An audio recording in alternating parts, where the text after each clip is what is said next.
はい、哲也です。今日はですね、外務大臣を国会に釘付けにするなというテーマでお話ししてみたいと思います。今ですね、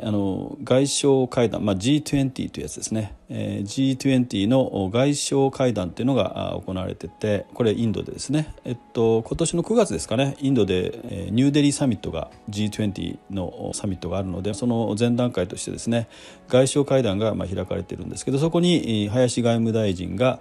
欠席するという決定をしてですね、実際国会審議を優先して、国会にいたということなんですけれども、このことについて非常に波紋が広がっているわけですね。で、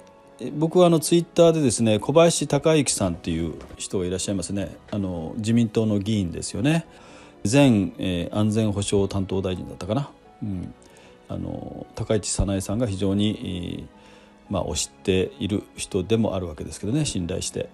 この小林鷹之さんがですね、このようにツイートされています。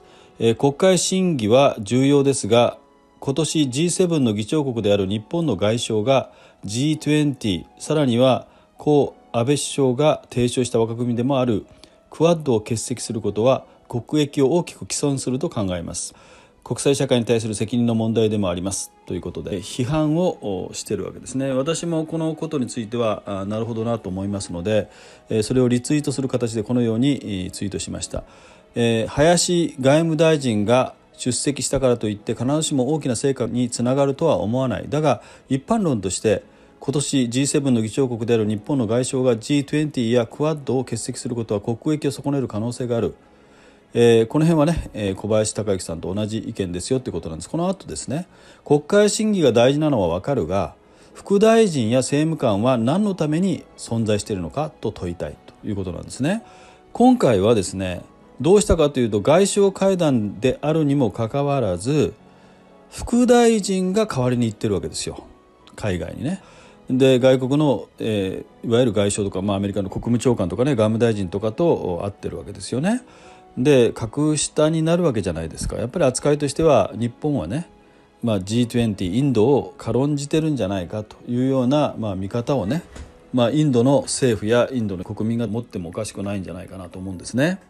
実際にですね、この時事 .com によるとこのような記事があります。信じられない決定、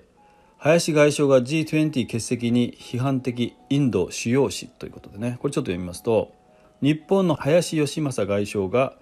国会対応のため1日からの20カ国地域 G20 外相会合を欠席することについて、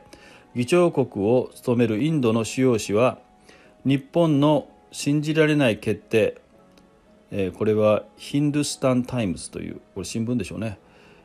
など総じて批判的に受け止めている。ヒンドゥスタン紙は欠席をめぐって日本国内で批判が集まっていることも紹介しながら、決定はインドを動揺させる可能性が高いと伝えた。経済誌エコノミックタイムズは、日印関係に影を落とすかもしれないと指摘したということでね、インドにしてみればですね、インドで開かれている G20 外相会談にですね、日本とインドの関係というのは非常に深いわけじゃないですか。モディさんと安倍さんが非常に仲睦まじくね会談している姿を思い出しますよ、抱き合ってね。憤敬の友というね言葉がありますけどね、まさに憤敬の友、苦楽だけじゃなくてね、もう命までこうね、お互いにこう、かけてね、お互いの国を良くしていこうという感じのものすごく素晴らしい関係がモディさんと安倍さんの間にできてましたけど、今回のこの日本政府の決定というのは、インドにがっかり落胆させるに十分なものがあったと思いますよ。モディさんは安倍さんのこと非常に好きだったし、確かね国葬儀の時もね飛行機で、もちろん飛行機ですけども飛行機でね、日帰りで来て葬儀に参加したんですよ。だからそういう思いがインドのモディさんもそれからインド政府にもあるにもかかわらず、日本はですね、外相会談に外務大臣が出席せずにね副大臣を出席させて国会でのやり取りを優先したといいうことなんですね。僕はこのことを嘆いたツイートをしたらですね、このツイートに対してまた加藤清隆さん、非常に鋭いジャーナリストですよね。ベテランジャーナリストで、素晴らしい方ですけども、このようにリツイートしています。問題は林大臣の意向で G20 欠席が決まったわけではなく、参院議運委で大臣の委員会出席を優先すると決めたことです。おそらく野党側が委員会優先を強く求めたのでしょう。通常は外務省が野党を回って大臣の G20 出席の重要性を説いて回るものですが、根回し不足の可能性もありますと。こういうふうにやっぱりベテランジャーナリストらしく裏事情をしっかりね読んで、教えていただいたという感じは僕はするんですけれどもね、野党の強い意向を受けて、自民党がそれに折れたということなんでしょうけれども、世耕さんもね国会審議優先することに賛意を示したということが記事に出てましたけれども、僕はですね、国会審議ももちろん大事なんだけども、国際的な大きなイベントで日本の存在感を示すことの方がね、この場合はこれバランスで見た場合ですよ、やっぱり優先されるべきじゃないかと思いますよ。日本の存在感を国際社会で薄くしてどうするんですかという話なんですね。だから自民党が多数なんですからね、絶対的に多数を持ってるわけでしょ。それは野党がいろいろ言ってもやっぱりね、国際的なイベントの方をここは重視すべきだという強い信念でね押し通すべきだったんじゃないかなと僕は思うんですけどね。その辺はどうなんでしょうか。またその後にも今度は国民民主党の代表の玉木雄一郎さんもこのようにツイートされています。国会を優先するためインドで開催される G20 会合に欠席し、朝9時から夕方5時まで一日中予算委員会室に座っていた林外務大臣。その間に答えた質問は在外邦人の孤独孤立の問題のたった1問だけ。副大臣でも答弁できる内容だ。国益のため出席を認めるべきだったと改めて思う。正論ですね。最近ね、国民民主の玉木さんなかなかいいことをよくおっしゃるんですよね。で、僕はそのツイートを受けてこのようにリツイートしました。林外相が参加したからといって必ずしも外交成果が上がるとは限らないが、欠席すればクアッド軽視とみなされ対中包囲網の結束が乱れているとの印象を与える。インドを取り込まなければならない大切な時に副大臣でも対応できるたった一つの質問に答えるために国会に釘付けたなんて愚の骨頂だということでね、僕は怒りのリツイートをしているわけですけども、この後僕が確認するとですね、クアッドは参加するということらしいです、大臣がね。だからこれ逆だったんですよ。 G20 も林外務大臣が行くべきだったと思いますよ。どうせ行くんだからね。でやっぱり副大臣格下の人、それは優秀な人かもしれません、副大臣はね。しかし立場としてやっぱり外務大臣が行ってないというのはやっぱりちょっとね、一つランクを下げて対応してるっていう感じになるから、インドを大事にしなきゃいけないんですよ。日本はインドをですね、中ロ側に絶対に追いやってはいけないんですね。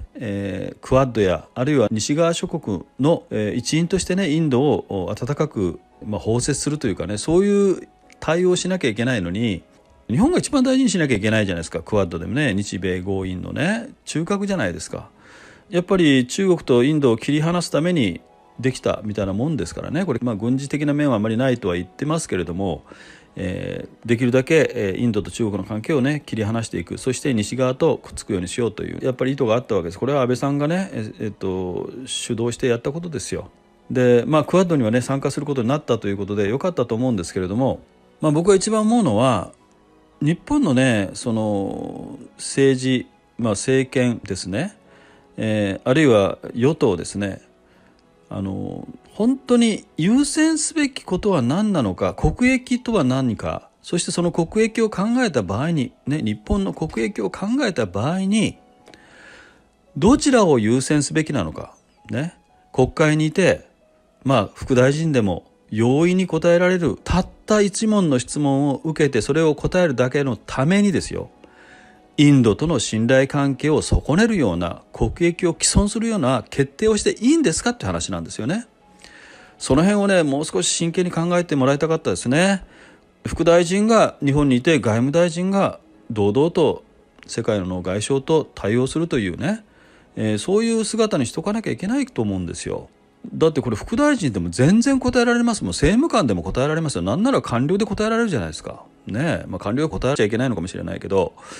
何のために副大臣や政務官がいるんですか。こういう時のためにいるんじゃないんですかね。日本の政治における判断というものがちょっと今回はね、まずかったなというふうに思います。今後はぜひ改善してもらいたいと強く願っています。あなたはどうお考えでしょうか。ではまた。Good luck。 目覚めよ日本人。今回のようなお話に興味のある方はぜひチャンネル登録をよろしくお願いします。